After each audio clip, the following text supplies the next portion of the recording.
बिस्मिल्लाहिर्रहमानिर्रहीम। बिस्मिल्लाहिर्रहमानिर्रहीम। आज हमारे हंगू हेडलाइन के प्रोग्राम टाकरा में मेहमान शख्सियत हैं रुकन सूबाई असम्बली सरदार रंजीत सिंह। इनका तल्लक जमीयत उलमा इस्लाम फजल रहमान ग्रुप से है। आज हम इनसे मुल्क की सियासत, इनके सियासत में आने की वजूहात और मौजूदा हुकूमत के जो मामला चल रहे हैं और पाकिस्तानी कम्यूनिटी को इस वक्त किन मसाइल का सामना है, इन हवालों पे हम इनके साथ बात करेंगे। और मुझे उम्मीद है कि जिस तरह ये असम्बली में बड़े गरज कर जवाब देते हैं और हर मामले पे ये आवाज़ उठाते हैं, आज भी ये दिल से बात निकालेंगे और दिल की जो बातें हैं वो हमारे सामने और हमारे नाज़रीन के सामने शेयर करेंगे। सरदार साहब, हम अपने प्रोग्राम में आपको खुशामदीद कहते हैं। पहले ये बताएं कि अचानक सियासत में आप आ गए, आपकी जो हिकमत थी वो बहुत मशहूर थी।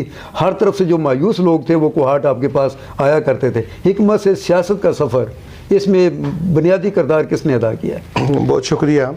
सबसे पहले मैं आपके चैनल का शुक्रिया अदा करता हूँ कि आज आपने हमें यहाँ मदऊ किया। और सेकेंडली, अचानक वाली बात तो खैर ये चीज़ मैं नहीं मानूंगा कि ये अचानक मेरा आना था, क्योंकि आप जानते हैं सियासत कहीं ना कहीं हर शख्स के अंदर, जो एक सियासतदान बनता है उसके अंदर शुरू से मौजूद होती है। तभी वो चीज़ें जब बाहर उभरती हैं तो वो मैं इसे ये कहूँगा कि इस फील्ड में आ जाता है।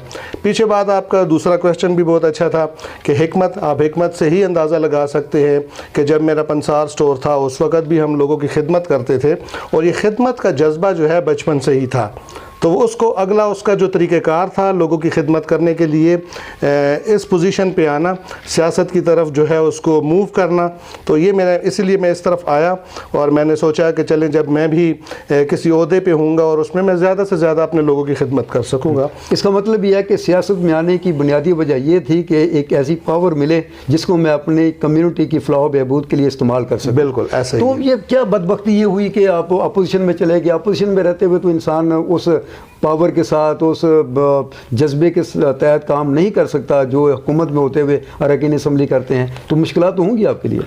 मुश्किलात तो आप हुकूमत का हिस्सा हों या आप अपोजिशन का हिस्सा हों, मुश्किलात ज़रूर होती हैं, लेकिन मैं इसको ये नहीं समझता कि ये बदकिस्मती थी या मेरी बैड लक थी, बल्कि मैं तो इसको अच्छे तरीके से, मुझे इसमें बहुत सारी चीज़ें सीखने को मिली। क्योंकि जब आप अपोजिशन में होते हैं तो आप लोगों की तमाम बातें, जो उनकी जो कमज़ोरी होती है, हुकूमत की जो कमज़ोरी है, तो उसको हम अच्छे तरीके से बाहर सामने पेश कर सकते हैं। अगर आप हुकूमत का हिस्सा होते हैं तो इस वक्त हम मौजूदा असम्बली में 4 MPs हैं मिनॉरिटीज़ के, तो आप देख लें कम्युनिटी में बहुत सारी ऐसी चीज़ें होती हैं जो सबको पता होता है कि ये हमारे लिए ठीक नहीं है, ये हमारे लिए बेहतर नहीं है। बहुत सारे ऐसे बिल पास हो रहे होते हैं, लेकिन वो मजबूर होते हैं हुकूमत का हिस्सा होने के नाते वो उस पर बातचीत नहीं कर सकते। सरदार साहब, आपने इस जमीयत उलमा इस्लाम का इंतखाब क्यों किया? क्योंकि आपके सामने तो और भी पार्टियां थी। आपको ये पता भी है कि पाकिस्तान की जो नेशनल लेवल पे जो पार्टियां हैं, पाकिस्तान मुस्लिम लीग नवाज़ है, पीपल्स पार्टी है, वहाँ पे आपके लिए चांसेस बहुत ज़्यादा थे। तो जमीयत का इंतखाब क्यों किया? उसकी मेन एक वजह यह भी थी कि चूँकि मेरा ताल्लुक़ सूबा खैबर पख्तूनख्वा से था और आप बेहतर तरीके से समझते हैं कि सूबा खैबर पख्तूनख्वा में कई सालों से, बल्कि कई अरसे से इस सूबे के अंदर हमारी पार्टी की हुकूमत भी रही और इनका होल्ड भी रहा। कुछ बातें ये भी थी चूँकि इस हर शख्स यही कोशिश करता है, अगर आप देखते हैं कि आज़ाद उम्मीदवार जब भी एक आज़ाद इलेक्शन जीत के आता है तो वो भी कोशिश करता है कि मैं हुकूमती पार्टी का हिस्सा रहूँ। चूँकि मेरे सूबे में जमीयत उलमा इस्लाम का होल्ड है, जो था भी और आज भी मौजूद है। बाकायदा तौर पर जमीयत में शमूलियत कब अख्तियार की, कितना अर्सा हो गया? मैंने 2008 में मैंने जमीयत उलमा इस्लाम में शमूलियत की और 2018 में आप MPA बन गए और 2018 में आप कह लें आपके अंदर आपके पास कौन सी गिदर सिंगी है कि जो 3-3, 4-4 दहाइयों से जमीयत में मौजूद हैं, कुर्बानियाँ दे चुके हैं, उनको आपने वो पसे पुश डाल दिया और पहले टिकट आपको मिल गई? क्या कमाल? ऐसी बात नहीं है। देखें, आप जब आप किसी भी काम के लिए नेक नियति के साथ निकलते हैं और उस पर आपका मुकम्मल फोकस होता है तो आपको हमेशा उसमें जीत ही मिलती है। ऐसी बात नहीं। मैं 2008 में आया और मुझे मैं कह सकता हूँ कि जमीयत उलमा इस्लाम, जो हमारे मौलाना फजल रहमान साहब हैं, इन्होंने हमारे देखा, हम हर जलसे में, हर जगह पे, हर तकरीब पे हम शामिल होते थे और हम अपने लोगों को भी साथ लेके जाते थे। 2013 का इलेक्शन हुआ, उसमें भी मुझे नेशनल असम्बली के सीट के लिए नॉमिनेट किया गया, मुझे वहाँ पे भी टिकट दिया गया। सेनेट के लिए आया तब भी मुझसे मुशावरत की गई कि आपका नाम हम भिजवाते हैं और ये उनकी मेहरबानी है कि उन्होंने मेरे अंदर ये चीज़ें देखी कि आया मैं अपनी कौम की खिदमत कर सकूँगा। तो 2018 में भी और भी बहुत सारे लोगों के नाम आए। सदा साहब, आम तौर पर देखने में ये आया है कि जितने भी हमारे प्रोविंशियल मिनिस्टर होते हैं वो उनका फोकस पूरा सूबा होता है, लेकिन इस हुकूमत के होते हुए जो मिनिस्टर्स हैं वो अपने हलके तक महदूद हैं। हर मिनिस्टर ने अपने हलके पे तवज्जो दी है और बाकी इलाकों को इग्नोर किया है। आप MPA के होते, आप MPA बन गए और आपको फ़ंड जो मिल रहा है, आपका फ़ंड जो है वो किसी ख़ास इलाके में हो रहा है या बिला तखसीस तमाम अज़ला पर आप फोकस कर रहे हैं? देखिए, बात यह है कि आप मिनिस्टर्स की बात करते हैं, लेकिन आपको मैं बताता चलूँ, आपका जो वज़ीर आज़म है वो भी अपने हलके तक ही महदूद है। उन्हें भी अपनी पसंदीदा जगह ही उन्हें नज़र आते हैं, इसके अलावा हमें वो कहीं दिखता नहीं है। जब आपके वज़ीर आज़म ऐसे होंगे तो उनकी हुकूमत में उनके मिनिस्टर साहबान भी ऐसे होंगे, क्योंकि इस वक्त आप देख रहे हैं कि अगर आप हमारे अक़लियती मिनिस्टर्स को भी लें तो वो भी सिर्फ अपने हलकों तक महदूद है। आप जिस डिस्ट्रिक्ट में बैठे हैं, तो आप चूँकि आपका ताल्लुक मीडिया से है, तो आप मुझसे ज़्यादा बेहतर तरीके से जान सकते हैं कि अगर एक अपोजिशन का MP यहाँ आ रहा है, वो अपने फंड्स भी लगा रहा है आपके इलाके के अंदर यहाँ पे आके, लेकिन आपके हुकूमती MPs आपको या मिनिस्टर साहबान यहाँ पे अभी तक कुछ नहीं नज़र आए हुए हैं। अगर हम समराइज़ करें आपकी जो प्रोग्रेस है 2.5 साल की, तो आप बताएं कि कितने मिलियन के प्रोजेक्ट जो है ना आपने लॉन्च किए हैं और किस नोयत के आपने काम करवाए हैं? मैं नहीं बेहतर समझता कि इसको हम मीडिया के ऊपर इस चीज़ का हम क्रेडिट लेने की कोशिश करें। ये चीज़ें तब अच्छी लगती है जब आपकी कम्युनिटी खड़ी हो के और वो इस चीज़ का जवाब दे। आप मुतमईन है कि कम्युनिटी के लिए आपने बहुत कुछ किया है? मुझसे जहाँ तक पॉसिबल हुआ मैंने वो किया। आइंदा के लिए आपके क्या अहदाफ हैं? अब अगर 2.5 साल ये हुकूमत मज़ीद रही तो पाकिस्तान को आप किस पोजीशन पर देख रहे हैं और आप 2.5 सालों में मज़ीद क्या करना चाहेंगे अगर आपको मौका दिया जाए तो? चूँकि मैं तो ये समझता हूँ हुकूमत है ही नहीं। आप ये सोचते हैं कि 2.5 साल मज़ीद हुकूमत रहेगी, मुझे नहीं लगता कि ये 2.5 माह भी मज़ीद गुजारेगी। सही। करप्शन पहले से बढ़ मेरिट ज़्यादा इग्नोर किया गया। शफाफियत कुछ भी नहीं है। जज़ा और सज़ा का अमल, अपोजिशन के साथ एहतसाब का अमल अपोजिशन के लिए। तो आप ये कहना चाहते हैं कि जो इंतखाबी मंशूर दिया गया था उनमें से किसी पे भी काम नहीं हुआ? हमारे लीडर ने पहले दिन से ही बता दिया गया, उन्होंने इस हुकूमत को नहीं माना, क्योंकि हम तो बार बार चल रहे हैं, लेकिन उनके साथ जो कुछ लोग साथी थे उन्होंने उनका सही तरीके से साथ नहीं दिया, वरना ये हुकूमत 2 से 3 माह भी ना चलती। आपकी ज़ाती राय क्या है कि जब PDM ने इस्तीफ़े मांगे थे तो इस्तीफ़े पीपल्स पार्टी को इस्तीफ़े देने चाहिए थे? ज़रूर देने चाहिए थे। सबसे पहले इस्तीफ़ा हमने लिख के लाहौर के होने वाले जलसे में मैं अपना इस्तीफ़ा साथ लेके गया था वहाँ पे। सही है, यानी आपने तो अपने पार्टी कायद की जो के फरमादात थे उन पे आपने अमल किया है।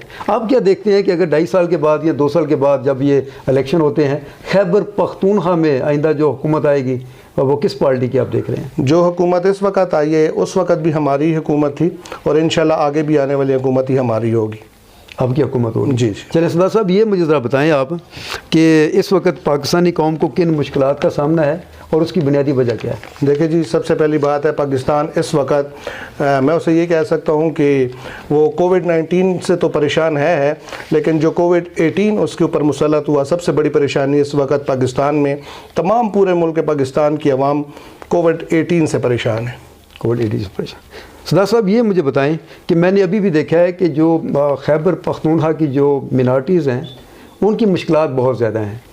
एक तो उनको वो कोटा नहीं दिया जाता जो उनकी वो रोज़गार के हवाले से जो कोटा हुकूमत ने एक मेंशन किया हुआ है आईन पाकिस्तान के मुताबिक। दूसरी बात है, उन इलाकों में जो म्यार ज़िंदगी बुलंद करने के जो इक़दामात हैं जो वो बिल्कुल नज़र नहीं आ रहे। अभी भी जहाँ पर आप बैठे हुए यहाँ पर रोड नहीं है, रोड यहाँ पर नहीं है। अगर बारिश हो जाए तो आपको गाड़ी अपनी निकालना जो है बहुत मुश्किल हो जाएगा। आपके लिए ये कब्रिस्तान का जो मामला था ये तो अभी हल हुआ है। तो आप प्रेम नगर जिसके साथ आपको बहुत ज़्यादा प्रेम है, इस इलाके के लिए आपने क्या कुछ किया है ज़रा बताएं? देखिए जी, इसके लिए हमारे प्लान जारी आने वाले वक्त में, क्योंकि आपको अच्छी तरह पता है कि अपोजिशन हमारी जब दौरे हुकूमत था, इससे पहले भी MMA का दौर आया, तो आप उसका अगर उसकी हिस्ट्री निकालें तो उसमें देखिए अपोजिशन को साथ लेके चला जाता था। इनके लिए मजबूरन हमें कोर्ट्स में जाना पड़ा, लेकिन साथ ये कि ये तो किसी चीज़ को मानने वाले भी नहीं, ये तो इवन के अदालतों के निज़ाम को भी नहीं मानते। वहाँ से भी इनके लिए ऑर्डर्स आए कि आप लोग जो है हमारा 35% जो हमारा फंड्स में से हिस्सा बनता है वो हमें दीजिए। लेकिन जहाँ का CM आप देखें, हमें कुछ टाइम पहले आपको पता होगा कि हमने CM सेक्रेटरीट के सामने भी हमारी तमाम अपोजिशंस ने, तमाम जमातों ने वहाँ धरने दिए। CM साहब ने कमिटमेंट्स की कि आपके फ़ंड रिलीज़ किए जाएंगे। आपने चूँकि सवाल किया कि जिस जगह जिस इलाके में बैठे हैं, प्रेम नगर के हवाले से मैं आपको बताऊं कि मेरी स्कीमों में ये शामिल है कि मैं बहुत जल्द इनके लिए रोड अपने फ़ंड में से ज़रूर बनाऊंगा, क्योंकि हुकूमती MPs चाहे वो मिनॉरिटी के हों चाहे वो मेजॉरिटी के हो, उनको तो हमने भी रिक्वेस्ट की लेकिन ये रोड नहीं बना।